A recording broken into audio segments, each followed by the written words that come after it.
ஏ பார்கவா, ஜனகர் கூறியபடி அந்த ஆத்ம ரூபிணியான சம்பித்து அறிவடு பொருள்கள் அல்ல என்று நிரூபிக்கப்பட்டனல். அந்த சம்பித்தை குறிப்பிட்டு உணரும் தசைகள் பற்பல இருக்கின்றன என்று தெரிந்து கொள்ளப்பட்டன. மாயையினால் மோகத்தை அடைந்திருக்கும் ஜனங்கள் தங்களுக்கு சொரூபத்தில் பரிச்சயமின்மையினால் அந்த சம்பித்தை அறியாமல் இருக்கின்றனர். இப்ப இங்க ஒரு சப்தத்தை பயன்படுத்துறார், சம்வித்தி அப்படின்னா அந்த சித்தும் சம்வித்தும் எல்லாம் ஒரே அர்த்தம் தான். நான் என்ற அந்த ஆத்ம உணர்வைத்தான் அங்க சொல்லுகின்றார். அறிவு உணர்வைத்தான் சம்வித்து என்று சொல்லப்படுது.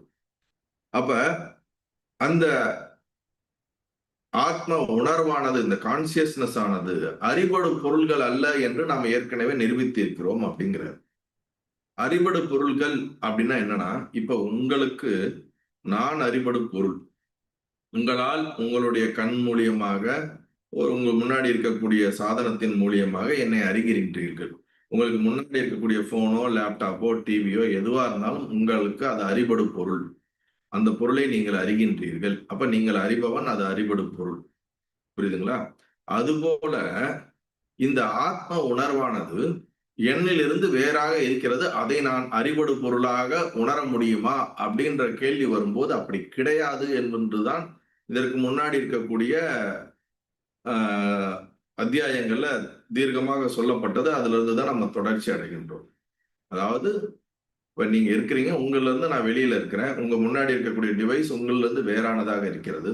அப்ப அங்க இரண்டு அல்லது உங்களிலிருந்து வேறானதாக பிரிவு இருக்கிறது, பேதம் இருக்கிறது. அப்ப அறிபவன் ஒருத்தர் இருக்கீங்க, அறிபடு பொருள் ஒண்ணு இருக்குது. அப்படிப்பட்டது கிடையாது இந்த ஆத்ம உணர்வு, கான்சியஸ்னஸ் அப்படிங்கிறது அப்படிப்பட்டது கிடையாது என்றுதான் முதல்ல இதுல சொல்றாரு. அதை நம்ம ஏற்கனவே நிரூபிச்சு விட்டோம். அப்படி இது ரெண்டும் வெவ்வேறு கிடையாது. ஆத்மாவை வெளியிலிருந்து அனுபவிக்கக்கூடிய ஒன்றாக நீ பார்த்தாய் என்றால் அது தவறு, அது தவறான புரிதல். அப்படி அல்ல. அப்ப உன்னுள் ஒன்றாக நீயாக இருக்கக்கூடிய அந்த ஆத்ம உணர்வை, கான்சியஸ்னஸை அனுபவிப்பதற்கு அதை நீயாக உன்னை உணர்வதற்கு உண்டான பல வழிகள் ஏற்கனவே உனக்கு சொல்லப்பட்டிருக்கிறது. அத்தியாயம் 17 என்ன பார்த்தோம்? சமாதி லட்சணம் அப்படிங்கிற அந்த அத்தியாயத்துல பலவிதமான சமாதிகளையும் அதில் எவ்வாறு அந்த உணர்வை நாம் அனுபவிக்க முடியும் என்ற விளக்கத்தையும் தெளிவாக கொடுத்திருந்தார். இப்ப அதுக்கு அடுத்ததான் இங்க சொல்லும் பொழுது, மாயையினால் மோகத்தை அடைந்திருக்கும் ஜனங்கள் தங்கள் சொரூபத்தில் பரிச்சயமின்மையினால் அந்த சம்வித்தை அறியாமல் இருக்கின்றனர். இது வேற யாரையும் குறிப்பிடல, நம்ம எல்லாரையும் தான் குறிப்பிடுகிறார். மாயையினால் மோகத்தில் அடைந்த ஜனங்கள், மனிதர்கள். மாயை அப்படின்னா எது இல்லையோ அதற்கு பேர் மாயை. எது இல்லையோ அதற்கு பேர் மாயை.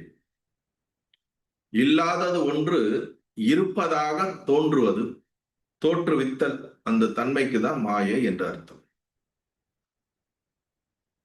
அந்த மாயை இன்னும் விளக்கி சொல்லும் பொழுது அது 3 குணங்களாக சொல்லப்படுகிறது.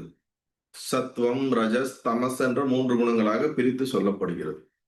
இந்த 3 குணங்களிலே ஏற்படுகின்ற மாற்றத்திற்கேற்ப நம்மால் ஸ்தூலமான, சூட்சமமான பல உலகங்கள், பிரபஞ்சங்கள் உற்பத்தி ஆகிக் கொண்டு இருக்கின்றன.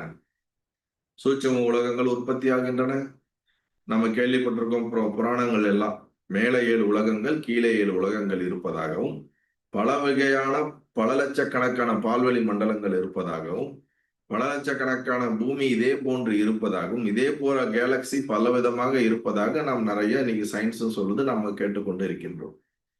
அப்ப மாயையினுடைய மயக்கத்தினால், மாயையினுடைய வெளிப்பாடுதான் இந்த பிரபஞ்சமாக, இந்த உலகமாக, இந்த முக்குணத்தில் ஏற்படுகின்ற மாற்றத்திற்கு ஏற்ப ஒவ்வொரு விதமான பொருட்களும், ஒவ்வொரு விதமான விவகாரத்தில் நாம் பார்க்கக்கூடிய விஷயங்கள் அனைத்தும் உற்பத்தி ஆகிக் கொண்டிருக்கின்றன. ஈவன் நம்ம உடம்பு, நம்ம மனசு, நம்மளுடைய இது எல்லாமே அதனுடைய கலப்பு தான், வேற எதுவும் வித்தியாசம் கிடையாது.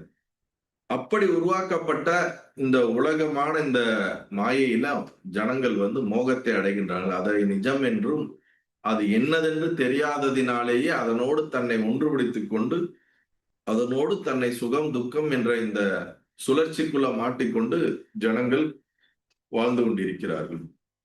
அதுதான் இங்க சொல்றார்.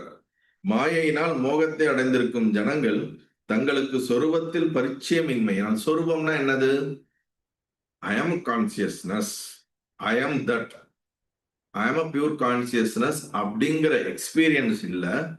அந்த எக்ஸ்பீரியன்ஸை ரிப்பீட்டடா அதை நான் எக்ஸ்பீரியன்ஸ் பண்ணாததுனாலையும், அது என்ன என்று தெரியாததுனாலையும், தெரியலை என்றாலே ஒன்னு இல்லாட்டினா ஜீரோ, ஜீரோ இல்லாட்டி ஒன்னு, பைனரி சொல்ற மாதிரி என்னுடைய சுயம் பிரகாச அந்த ஜோதி உணர்வை நான் உணரவில்லை என்றாலே நான் எந்த உணர்வை உணர்ந்து கொண்டு இருப்பேன் என்றால், மாயையினால் உற்பத்தி செய்யப்பட்டுள்ள இந்த மாய பிரபஞ்சத்தை நான் என்றும், அதில் நான் குடுக்கல் வாங்கல், பிறப்பு இறப்பு, உறவுகள் என்று பலவிதமான இந்த பந்தங்களுக்கு நடுவிலே இதை நிஜம் என்ற ஒரு உணர்வோடு அதனுடன் எவ்வாறு என்னை நான் சாதிப்பது என்ற நோக்கத்தோடு இயங்கிக் கொண்டிருப்பேன்.